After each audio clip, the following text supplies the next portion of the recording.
Assalamualaikum warahmatullahi wabarakatuh. Selamat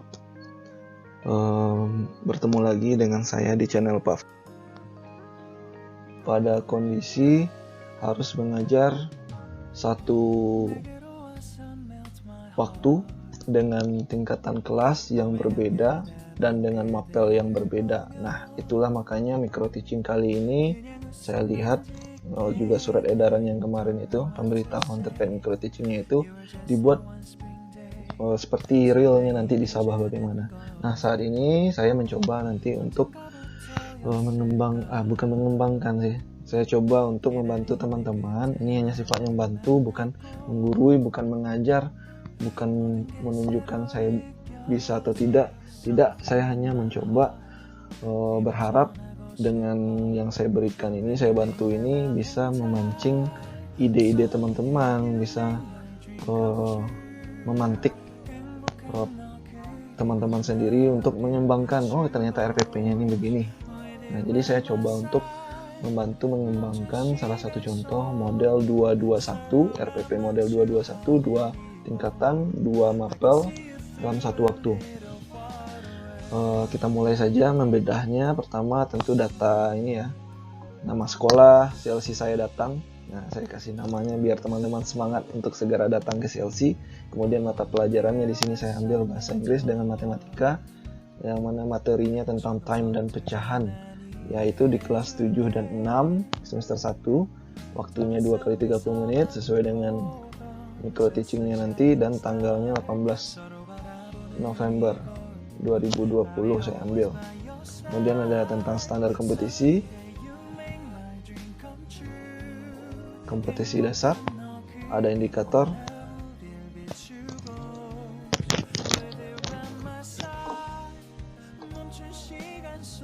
standar kompetisi untuk bahasa Inggris di sini adalah informasi terkait waktu dan dalam angka. Kemudian untuk matematika kelas 6-nya yaitu operasi hitung pada pecahan.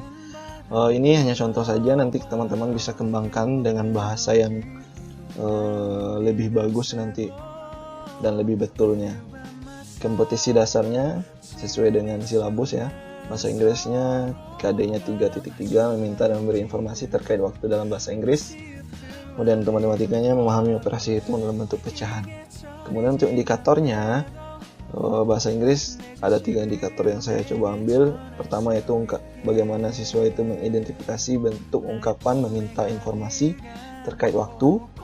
Kemudian mengidentifikasi ungkapan memberi informasi, meminta informasi tadi sebelumnya. Kemudian memberi informasi untuk yang keduanya, dan cara menggunakan atau menyebut waktu dalam bahasa Inggris. Kemudian untuk kelas 6-nya menyelesaikan operasi hitung dalam bentuk pecahan. Saya persempit di sini pecahannya itu dalam perkalian dan pembagian. Kemudian kita masuk tujuan pembelajaran untuk bahasa Inggrisnya. Tentunya setelah mempelajari ini nanti kita berharap siswa itu mampu, pertama dia mampu mengungkapkan bagaimana cara meminta informasi terkait waktu. Kemudian dia juga mampu ketika diminta informasi terkait waktu, dia juga mampu memberi informasi terkait waktu, dan dia juga mampu menyatakan, menyebutkan atau menuliskan waktu dengan benar dalam aturan bahasa Inggris. Kemudian untuk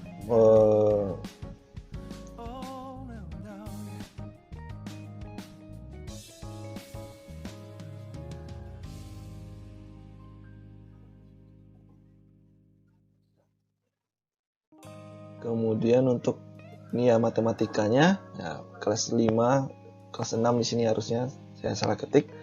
Menyelesaikan operasi pecahan, perkalian dan pembagian. Kemudian materi pembelajarannya tentunya seperti yang sama juga dengan yang di atas tadi. Kalau bahasa Inggrisnya itu terkait jam dalam bahasa Inggris, matematikanya itu operasi hitung pecahan dalam hal perkalian dan pembagian. Metode yang kita pakai adalah diskusi, kemudian memberikan informasi, ada ceramah, tanya jawab, latihan, dan penugasan nantinya secara terstruktur.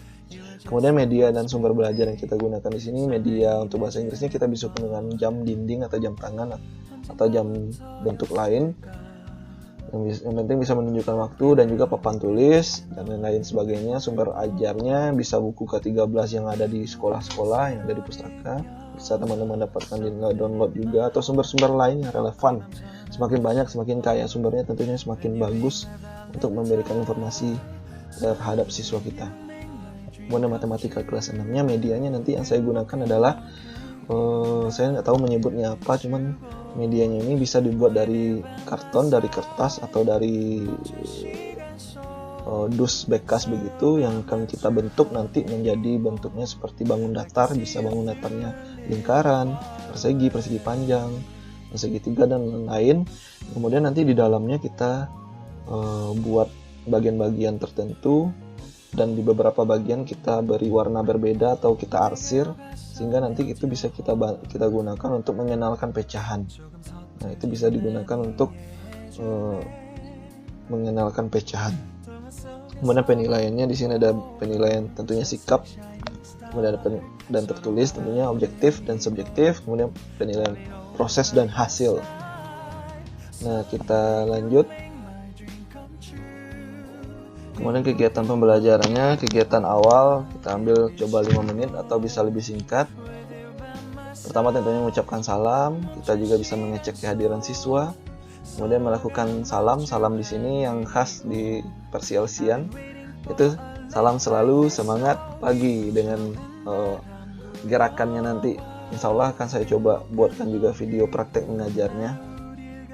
Kemudian menyanyikan lagu wajib nasional, kita bisa memilih lagu-lagu yang semangat di pagi hari. Kemudian ada membaca doa sebelum pelajaran dimulai, ya, tentunya sesuai dengan agama dan kepercayaan peserta didik kita. Kemudian mempersiapkan materi ajar dan alat peraga atau media tadi. Kemudian kita mengkondisikan, memberi pengarahan, dan menginformasikan materi yang akan kita ajarkan kepada siswa. Kemudian kegiatan inti. Nah, di dalam kegiatan inti ini saya mencoba ambil 20 menit. Mungkin juga bisa lebih atau kurang. Disinilah letak kelas rangkap tersebut terlihat, yaitu saya coba mulai dulu dari kelas 7. Saya memulainya dari kelas 7. Di saat memulai di kelas 7, nah untuk kelas 6-nya saya buat di sini adalah membagikan materi ajar. Jadi kita juga sudah menyiapkan materi ajar. Kita minta mereka untuk literasi mandiri tentang materi ajar tersebut. Nah, selagi kita memulai di kelas 7. Nah, untuk kegiatan awal tadi, saya balik lagi, untuk kegiatan awal bisa dilakukan bersama-sama, baik kelas 6 dan 7. Kemudian kita masuk di kelas 7, guru membagikan materi ajar tentang menyatakan jam dan menanyakan jam. Kemudian kita tampilkan media kita tadi, jam dinding, jam tangan, atau jam lainnya, untuk menggali informasi pengetahuan dasar mereka tentang jam. Ya, bisa kita pancing bagaimana mereka menentukan jam. Nah, apa bedanya jam yang pakai 24 jam dengan misalkan jamnya di luar negeri, kan ada yang 12 jam saja. Kalau kita kan ada yang dari 00 sampai 24. Nah, kalau di luar angkanya cuma 1 sampai 12, yang bedanya nanti ada AM dengan PM-nya. Nah, AM itu kapan, PM itu kapan. Nah, kita bisa menggali pengetahuan mereka terlebih dahulu. Kemudian kita bisa gali juga mereka sudah bisa menentukan jam atau tidak. Karena jangan heran, mungkin ada yang bisa menyebutkan, tapi ketika kita tes memposisikan jam, ada yang kurang paham, masih ada yang kurang paham mungkin. Nah, kita minta beberapa orang untuk maju menunjukkan posisi jam tertentu, misalkan jam 8 atau jam 10 dan lain-lainnya. Kemudian kita buat kegiatan selanjutnya itu, nah ini setelah kita menggali informasi dari siswa, melihat kemampuan mereka tentang jam, nah barulah kita masukkan yang tadi, bagaimana menyatakan jam dalam bahasa Inggris. Kita tambah pengetahuan mereka tentang menyatakan jam dalam bahasa Inggris. Ada yang menggunakan pas, ada yang menggunakan to, ada yang menitnya di depan. Nah, kita bisa kembangkan nanti dalam praktek mengajarnya. Kemudian guru memberikan tes tertulis. Setelah selesai kita memberikan materi, rasanya cukup mereka memahami, kita coba melihat pemahaman mereka sampai di mana dengan memberikan tes tertulis. Bisa kita tes dengan memberikan gambar-gambar, misalkan coba ini sebutkan jam ini dalam bahasa Inggrisnya bagaimana. Nah, itu bisa kita uji di sini. Kemudian ketika mereka mengerjakan tugas tersebut, kita pindah ke kelas 6, yang mana mereka tadi masih membaca tentang materi ajar pecahan tersebut. Kemudian kita tampilkan juga media. Kita tampilkan media yang tadi.